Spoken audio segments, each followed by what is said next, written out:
Você gosta de plantas? Gosta de árvores? Fazer jardinagem, essas coisas? Eu não. Mas não se preocupe mesmo assim, porque eu sou Paulo de Loyola, o Mago Ranzinza, e hoje eu vou falar de uma árvore, a árvore da vida.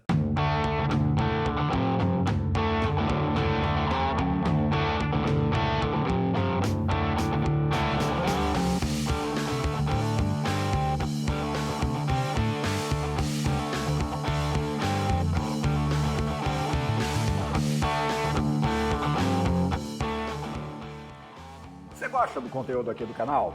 Se ainda não está inscrito, se inscreve logo aqui e ativa o raio desse sininho, porque aí você vai receber um aviso quando sair o vídeo novo. E não esquece, né, pão? Manda um like aí, caramba, e compartilha para as outras pessoas receberem também. E no final, deixa o teu comentário aqui para eu saber o que vocês acharam dessa bodega, né? A primeira coisa que você tem que entender sobre a árvore da vida é que ela não existe. Você não vai achar uma plantinha por aí, esta é a árvore da vida. Não. A árvore da vida, ela é uma ficção analítica. Se é ficção, então tem magia, piu. Não! Ficção analítica é algo que é criado para que nós possamos analisar alguma coisa, dividindo-a em partes menores que depois podem ser unidas num processo de síntese para que a gente compreenda aquele todo. Mas que todo é esse? Bom, se você levar ali para o lado mais espiritual, o todo é Deus. Mas se você parar para lembrar que em termos de Kabbalah, Deus, ele está em qualquer coisa, ele está em tudo. Então a gente também, e isso é muito legal, a gente também pode usar a árvore da vida, né? aqueles processos que a gente vai aprendendo, que acontecem ali, para outras coisas que não apenas uma masturbação mental, espiritual e coisas do tipo. Muitas empresas utilizam a árvore da vida em processos administrativos. O Estado de Israel usa a árvore da vida para definição de planos econômicos. Ou seja, ela não é só uma coisinha bacana que cabalistas usam para mostrar que são supimpas. Ela tem outras aplicações, muitas delas práticas. E isso a gente vai ver depois. Porque você já viu uma árvore da vida? Para quem nunca viu, a árvore da vida é basicamente um monte de bolinhas ligadas por umas linhas, sendo que essas bolinhas são conhecidas como esferas, ou em hebraico sefirot, e os caminhos são conhecidos como caminho.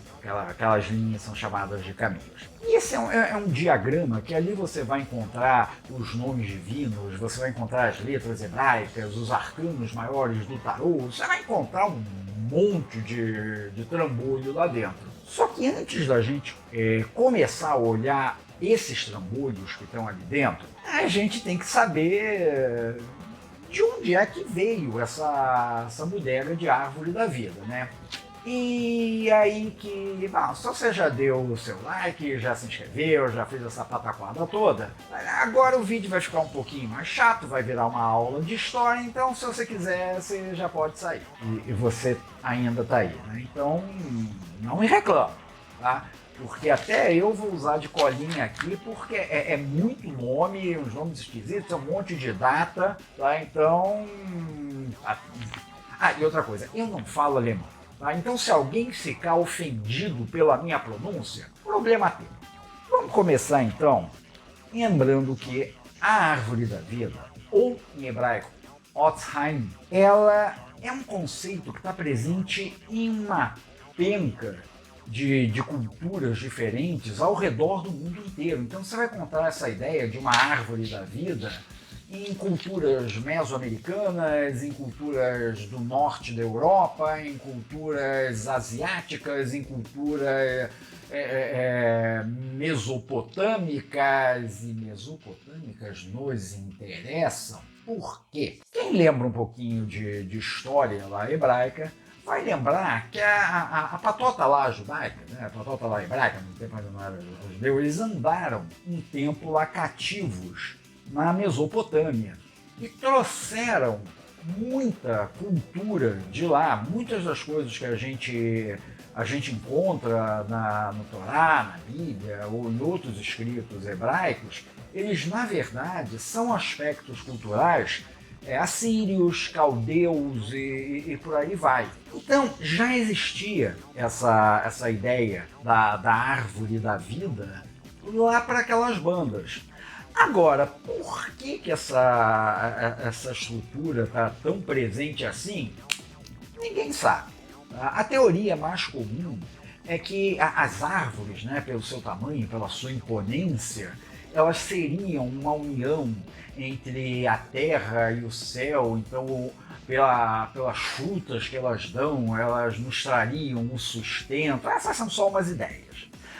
Agora, então, você tem essas ideias dessa árvore da vida na cultura Urartu, lá da Mesopotâmia, que era um símbolo religioso, você encontra isso desde paredes de templos até escudos, né, e armaduras, na forma de uma árvore simétrica, ou seja, o lado esquerdo é igual ao lado direito. Tá, Joãozinho? Onde cada ramo terminava numa folha e numa flor.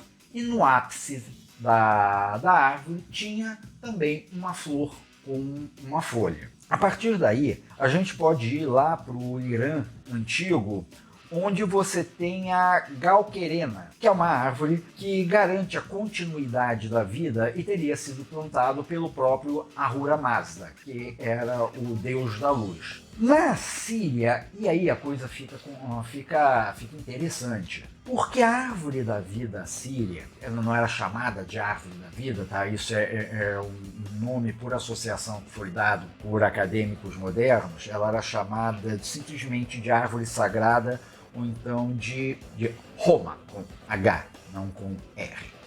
Ela era uma estrutura feita de nós e linhas interligando esses nós. Geralmente ela era protegida por dois gênios flanqueando essa estrutura, eram gênios alados com cabeça de águia. E bolas, aí vocês já começam a ver que nessa cultura mesopotâmica, nessas culturas mesopotâmicas, então tem já uma noção mais ou menos do que a gente entende hoje como a árvore da vida.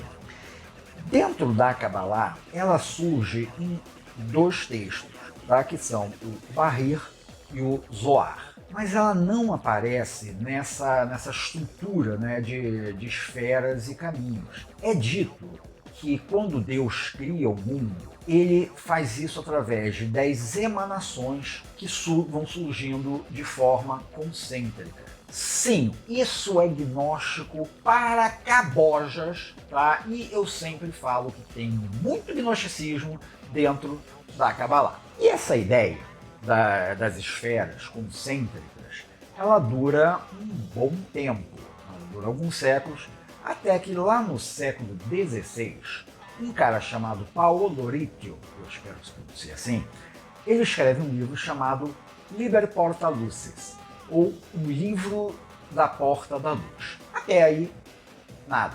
Só que, quando esse livro foi traduzido para o latim por, e aí eu vou falar, qual é o nome do cara? Prepare. Joseph Gicatlia. Pessoal, me desculpa aí, mas durante a edição do vídeo eu percebi que eu dei uma mancada. O Riccio foi o tradutor do Porta Lucis e o Gicatlia foi quem escreveu. Eu meio que inverti os nomes. Nós erra! E o interessante aqui pra gente é a capa do livro. A capa era uma xilografura. E por que essa capa é tão interessante pra gente? Ela foi feita por um sujeito chamado Johann... Tá aparecendo aqui de baixo. Eu não vou ficar que nem maluco tentando falar direito esses nomes, não. Lixo. Se dá. O que interessa é que ele desenha a primeira representação da árvore da vida nesse esquema de esferas, tá, e linhas interligando. E que não tinha muito a ver com a que a gente conhece hoje não, essa é a grande verdade. Ok, ela já tinha 10 esferas, porque eram aquelas esferas lá do que já eram tradicionais, mas as esferas elas eram de tamanhos diferentes e não tinham muito bem essa disposição de colunas, era um pouco diferente o desenho. E nem sequer o número de caminhos eram os mesmos, eram 17 caminhos, sendo que um deles ali no meio se bifurcava. Fora isso, muitos das atribuições que a gente conhece hoje para a árvore da vida, não tinha nada daquilo nessa época. Isso ainda vai demorar um bocado. Em 1573, então, um sujeito chamado Francisco Ziletos, ele escreve um livro chamado Cesare Erae de Divines Attributis. O que interessa isso pra gente? Esse livro, ele traz uma outra versão da árvore da vida, tá? Já mais próxima ao que a gente conhece. Então, já as esferas eram todas do mesmo tamanho, havia uma divisão clara em 3 colunas, tá? Vários atributos desses caminhos, né? Que já eram caminhos, não eram simplesmente linhas, eles já estão ali começando a aparecer, mas ainda eram 17. Tá? E não tinha ainda colocado os outros, porque não tinha essa atribuição entre as letras do alfabeto hebraico e os caminhos como a gente tem hoje. E vai passando o tempo, e um cabalista muito importante, que é o Moisés Cordoveiro, ele escreveu um livro chamado Pardes Rimare. Esse livro ele foi traduzido, reimpresso várias vezes entre os anos de 1592 e 1609. E várias dessas impressões tinham representações da árvore da vida feitas por um monte de artistas. Ninguém sabe mais quem são, já se perderam o nome. A importância aí é que nessas reimpressões já surgem as árvores da vida com 22 caminhos. Ou seja, atingiu-se o número de caminhos que tem hoje em dia, ainda que sem a ligação com as letras do alfabeto hebraico. Só que era uma zona, não existia uma coerência de onde estavam esses caminhos, se tinha caminho para cá, se tinha caminho para lá, se sobe, desce. Era uma baderna, mas o importante é que se estabeleceu que não importa indo de onde, vindo para onde, eram 22 caminhos. Bom, é óbvio que em algum momento alguém ia ter que botar um pouco de ordem nessa baderna, e isso acontece pelas mãos do Anastasios Christian, que na sua obra Aedes aegypti, quer dizer, na sua obra Oedipus Aegyptiacus, ele cria o chamado sistema sefirótico. É ele que pega e estabelece, tá, tentando fazer um sincretismo, um meio termo aí entre todo aquele conhecimento, todos aqueles desenhos e atribuições que já estavam sendo feitas para a árvore da vida. Ele vai colocando os simbolismos de cada esfera, de cada caminho. É ele que coloca a ideia das letras ligadas aos caminhos, estabelece mais ou menos ali a posição que seria a mais correta, segundo ele, para cada um dos caminhos. Então, lá na metade do século XVII, 1677, 1684, o Christian Knorr von